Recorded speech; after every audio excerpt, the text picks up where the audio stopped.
Hey, hi, hello, welcome or welcome back to my channel. My name is Jess, and today I want to talk about the books that I read in September because somehow it's October already, and it's also March 374th, so the year is about to end, but it also will never end. Curtis is here again today. The sun is being rude, but Curtis is trying to soak up all the sun he can. But if he has any shady comments to throw in today, I definitely will let y'all know. I also have Nigel to my right. So I've got like two of my favorite people. Yes, I realize I refer to my dog and my plant as people. While Curtis is not a person, Nigel totally is.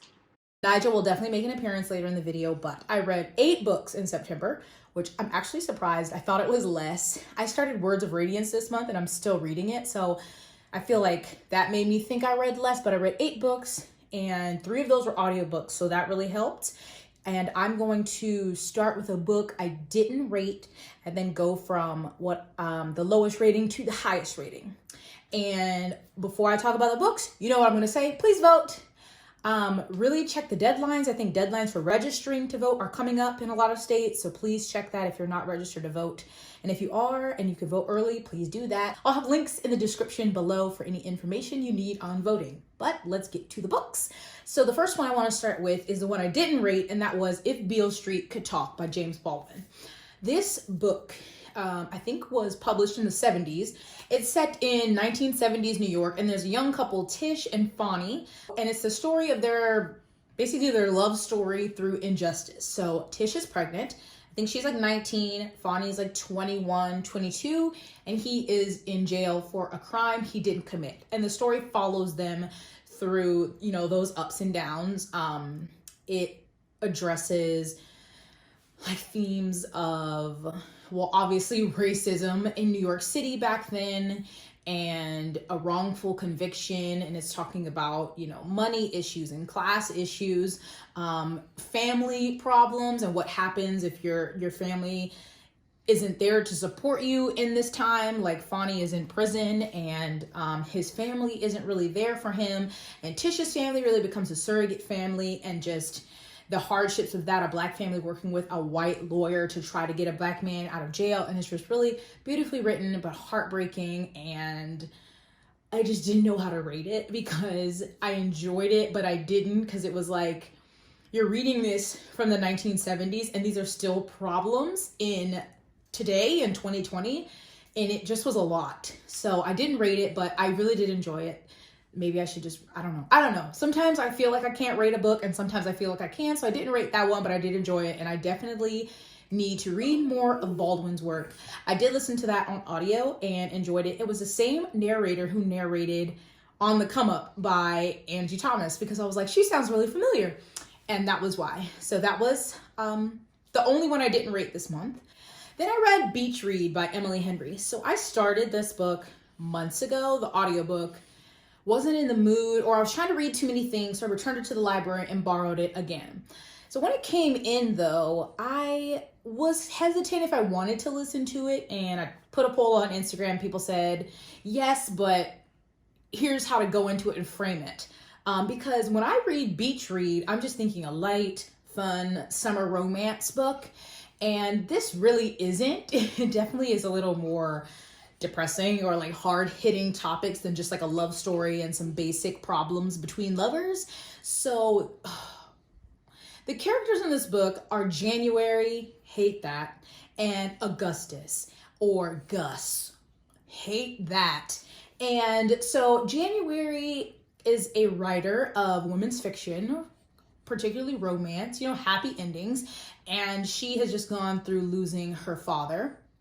And she also just discovered something about her father's life that she didn't know when he was alive. So she's dealing with all that trauma. And she goes to this beach house that he left her to try to write, because she's been basically experiencing writer's block, and her publisher is on her like, we need another book. So she goes there to write. It's like in a beach town. And her next door neighbor happens to be Augustus, or Gus, who is her college rival, who's also a writer, and he writes more just, I guess, literary fiction, more, the titles to me sound like, what's that man's name? Dan Brown kind of books. She's always had it in her mind that he's her rival because in college he just critiqued her work and would just, always make fun of her and all of these things. So they're next door neighbors in this town during summer, and it kind of goes from there. So the story deals with, like I said, the grief, the loss of her father, and then Augustus has issues, them addressing their relationship or how they each perceived it in college. There's obviously a romantic element, and then the meat of the story really is that they make a bet that he's going to try to write basically like a women's fiction, a romance story, and she's going to try to write like his genre, and whoever's book gets sold first is the winner and has to promote the other person's book. So that's the gist of the story. And so that was fine. What I didn't love was, again, I just wanted something really light. Even trying to go into it, framing my mind, knowing it wasn't just like a simple beach read, just was really hard to look past. Okay, I hate the name January. I hate the name Gus. I just didn't care enough about the characters to care if they got together or not. And there were just little things that bothered me. Like, I said this on Instagram, there's a sex scene and they hit a bookshelf, and no one mentions if the bookshelf is like, if it's mounted to the wall or not. No books fall off of them, and I'm like, that's unrealistic. There's also a part they go hiking. Sit down, boo-boo. They go hiking and they're eating dry ass Cliff Bars, and instead of having water, they're drinking out of a flask. That just bothered me. Those are little things. But yeah, I think the main part of it was that I think the grief part was important. But I couldn't, Nigel. I couldn't connect to them, to Gus or January, enough to care about their romance. There are little parts here and there that I liked. There are some side characters that I liked, but overall it was just fine. And I think it was more of a me than the book thing. So I gave it 3 stars. The next I read When No One Is Watching by Alyssa Cole, and this was Alyssa Cole's first thriller. She typically writes romance, and it is a thriller set in Brooklyn, modern day, and it's about gentrification. So the main character, Sydney, and there's another guy, Theo, and they are living in the same Brooklyn neighborhood. But Sydney is Black. She's grown up there her whole life. She knows all the people in the neighborhood. Theo is this white dude who is coming in. So he is part of the gentrification, and she's experiencing it and noticing that people who've lived there for years are moving. They're either moving like really suddenly, or they move and they don't even say goodbye, and all this shady shit seems to be happening. This big corporation also moves into, that's like this big lab core. I can't remember exactly what they do. It's supposed to be bringing jobs to the area, of course. So when the Black people are moving out, white people are moving in, of course, prices are going up, they're remodeling, and they're not being, kind to the Black residents of the neighborhood. Some are being overtly racist and judgmental. And so that's the main part of the story. And Sid is trying to come up with a neighborhood tour to give history about the Black people who have lived in this neighborhood. Theo don't have a job, and he helps her, but then weird stuff, like I said, continues to happen about people going missing and just all this shady shit. So okay, boo-boo. Can they see you? Okay, sorry if you see an arm or a part of a face. I've got Nigel right here. But so Sid is, the book is kind of, so marketed as a thriller. I don't know how I feel about that, because some parts of it, you kind of get that feeling. Sid is like, Sydney, it's like, are these things really happening? Is it just my imagination? Because she recently went through something traumatic, so she isn't sure. But then she has Theo, so she's like, are you seeing these things? Are you also witnessing what is going on? And so they're just trying to figure out where people are going. What does this corporation have to do with it? And I really loved like 75% of it. This story, especially about gentrification, I think is really important. It was just the last 25%, wrapping everything up, how like the climax happened and kind of like solving all the story.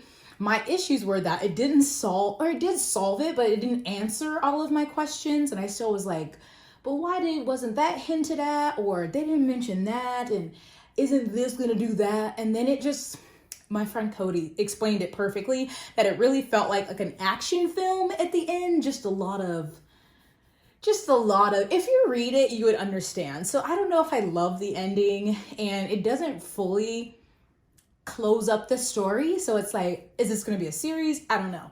I do want Alyssa Cole to keep writing thrillers, but it just was, the whole thing didn't work for me. I have seen other people classify it as horror or like similar to Get Out.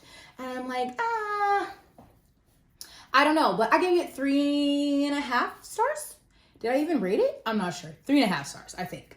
Okay, I read Take a Hint, Danny Brown by Talia Hibbert, which I've been talking about what seems like forever. And I finished it right at the beginning of the month, and I'm sad to say I did not love it as much as Get a Life, Chloe Brown, but it was still really good. In this one, I think I just didn't love the trope. I guess I just don't love friends to lovers. It's not as entertaining to me. I don't know. But I just didn't connect to Danny as much as I did Chloe. Like, I really could see myself in Chloe. And Zaf was okay. Like, there were some really good elements about him, that he was like in touch with his feelings and he read romance and, he was a family man. So that part was really great. And I can't put my finger on what exactly it was. It just was, I didn't love it. So I think it definitely was a me thing, but it is basically Danny's a professor at this university. Zaf works security, and they basically have a friendship. She sees him every day. She brings him coffee. They chit chat. But one day during a fire drill, she gets caught in the elevator. He goes to rescue her, and he's carrying her out, and people see them, snap these pictures of them because they just look so like romantic and in love. And then it starts trending on Twitter because they're calling them Dr. Rugby. So Danny finds out that he used to play rugby before he was a security guard, and she is working on her doctorate, or her PhD. I'm not smart, so I don't know if there's a difference there, but that's where they get the hashtag Dr. Rugby. So then they basically start fake dating, but like I said, they were already kind of friends, so I guess it's the fake dating / friends to lover. I don't know. I'm not good at defining tropes. I just know I didn't love it. I liked it. So maybe you'll love it more than me. I know a lot of people did, but I love Get a Life, Chloe Brown more. I did love seeing a little bit of her sisters in this story, and I know the last Sisters book title and cover has been released, and I can't remember what it is. I think that sister is Eve, but I'll definitely be reading that one as well. So I read The Obelisk Gate by N.K. Jemisin. This is the second in the Broken Earth trilogy, and I have mixed feelings because I really loved some parts, and some other parts, it's not like I didn't enjoy them, but I felt myself being really confused. And I don't know if that was me, like I was trying to read it too fast or what, but I would have to reread it, and I was like, wait, who is that, or what does that mean? So some of it took me a while to get through. I can't explain why I seem to be confused, but there's just a lot of lore, like a lot going on, and I'm just trying to remember all the different things that are happening, but it was still a really good book. I feel like maybe the middle kind of dragged a little bit, but it definitely is bridging what happened at the end of this book, and then you're getting more perspectives in this one, and then the second half really got it popping, and by the end, again, I was like, wow. So I'm definitely ready for The Stone Sky. I know it was a really terrible explanation, but it also is the second book, so it's hard to explain. But the 5th season is the first book. It's a sci-fi fantasy. It's adult. But it's basically like this dystopia where the world is always ending. There's always like these catastrophic earthquakes and things happening, and people have to live through these seasons. And they're in the 5th season where this is like the last time the world's gonna end.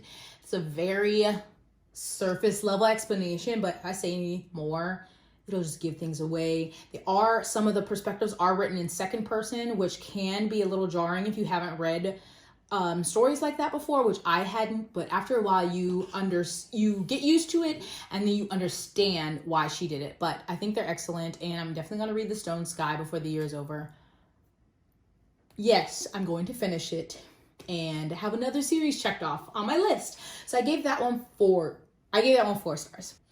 Yes, you are. Good boy. Okay, let's see.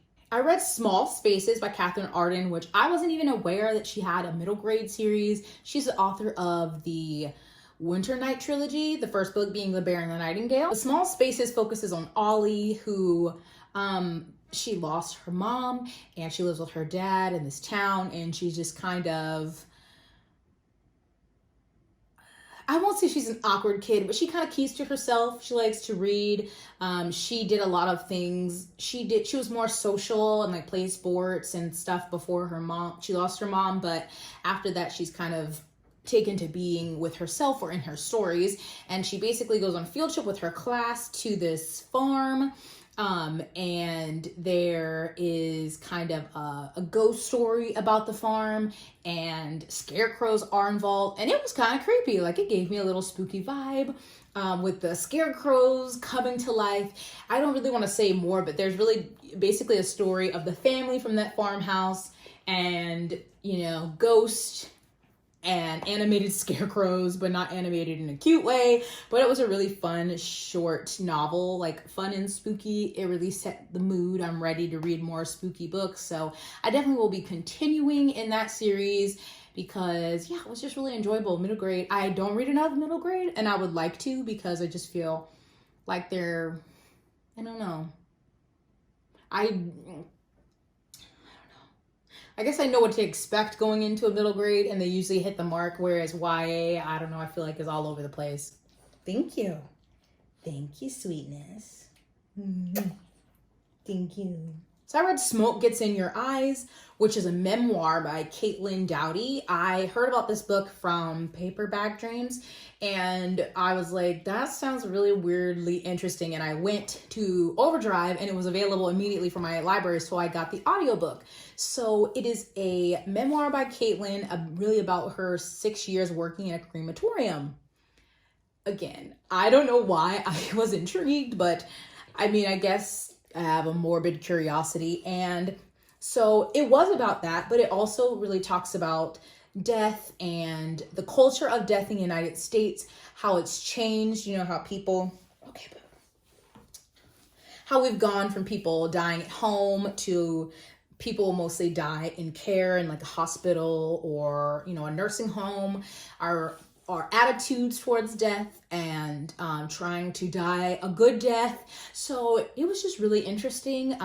She talked about obviously her job, but then talked about the funeral industry, basically the intersection of the funeral industry with capitalism and how it's gross, what it costs for people to be able to bury or cremate their loved ones. And it was just really interesting. And there's a lot more in it than that, but it's not, obviously, if you have no interest in these subjects, maybe not listen to it, but she does speak openly about, people that she's cremated, from infants to elderly. So, be aware of that. But it's just got me thinking, I'm terrified to die. I think as a lot of people are.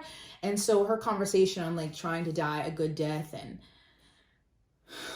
I don't know, it's just got me started on like this morbid curiosity path. So now I'm reading another book in that kind of area that's part memoir, but it's from a professor who is also a forensic anthropologist, so something I'm really interested in. So I hope this does not derail me from the books that I want to finish this year, because now I'm like on this morbid kick. But yeah, it was really interesting. I gave it 4 stars. And she has a YouTube, so now I'm subscribed to her YouTube and I've been watching those videos, and she's got some other books that I want to read. So if you have any interest in that, I definitely would recommend it. And the audiobook is narrated by her, so I think it's a great option. Can you tell them about the last book Mama read? What book did I read? Did you read it with me when we went to the beach? It was the book Mama read when she went to the beach. So my only 5-star read of September, which is sad, but whatever, is Lovely War by Julie Berry. OMG. I think this book had come in 2 or 3 times from the library, and I kept delaying it, but I finally read it this time. I read it in like 2 days. We drove a couple hours away to go to the beach. So I read it on the drive up and on the way back. And so Lovely War is a historical fiction romance.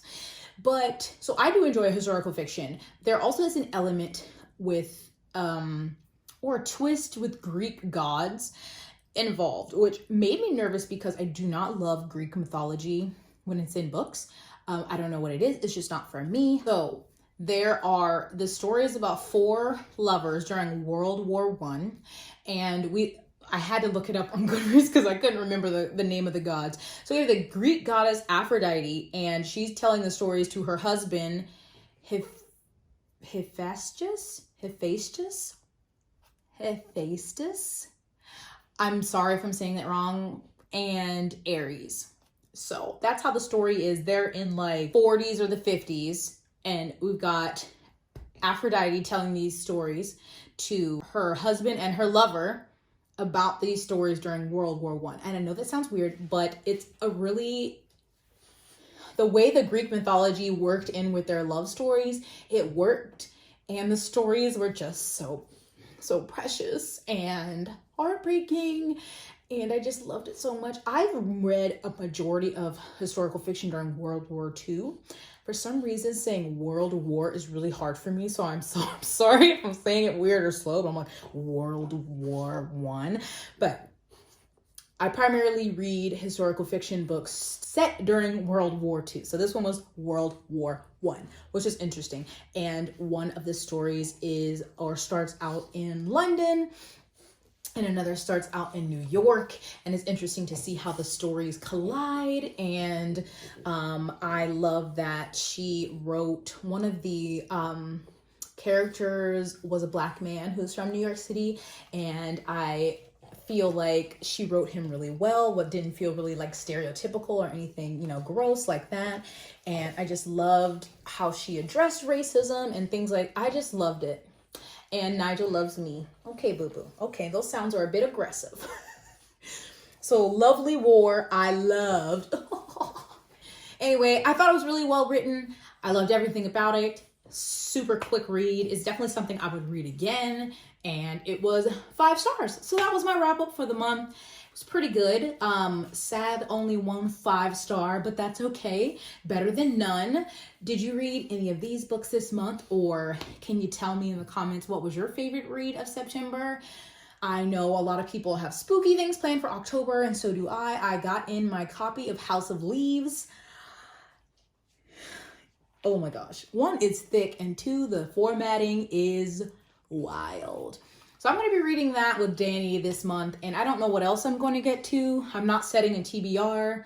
I'm just going to read what I can. I'm definitely going to try to finish Words of Radiance in October, House of Leaves, and maybe a couple other spooky ones that I have requested from the library, but I don't know. I don't know. I think I've been setting TBRs just to be able to film a video, and then I feel this pressure if I don't get to the books. That's it for me. Again, please vote, and please take care of yourself. Stay hydrated, stay moisturized, stay distant. Wash your mask, wear your mask. I hope you all have a great reading month this October and read some spooky reads. If you're reading any spooky books, let me know below. I'll list all the books that I mentioned in the description below, in addition to those links about voting and other stuff down there. My social media is linked in the description box. Links to Black-owned bookstores, bookshop.org, which is a great alternative to support independent bookstores. Links to Blackwell's books in the UK and Wordery, which have international shipping if you don't want to support Book Depository, which is owned by Amazon. So always look in the description, because I will always put the books that I mention and a bunch of links and stuff down there. So I thank you for watching this video. Take care. I'll see you in my next one, because the tea is brewing, honey. So Tuesday is gonna be piping hot. Okay, you might need popcorn and tea for Tuesday. I'm just saying. But thanks for watching. Bye. Say bye-bye. Say bye-bye.